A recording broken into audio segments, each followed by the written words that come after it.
আসসালামু আলাইকুম ওয়া রাহমাতুল্লাহি ওয়া বারাকাতুহু।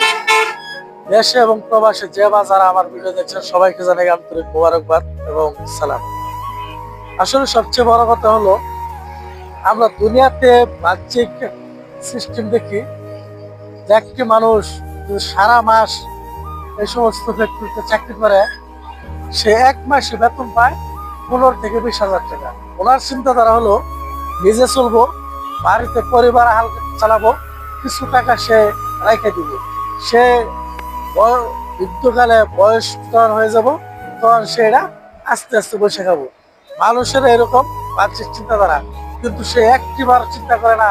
সে নামাজ না পড়িয়া রোজা না রেখিয়া আল্লাহর হুকুম আকাম সে না মানিয়া সে আছে দুনিয়া লইয়া, কিন্তু একটিবার চিন্তা করে না সে পরকালে ইমান এবং আমল ছাড়া কোনো নাজাত পাইতো না।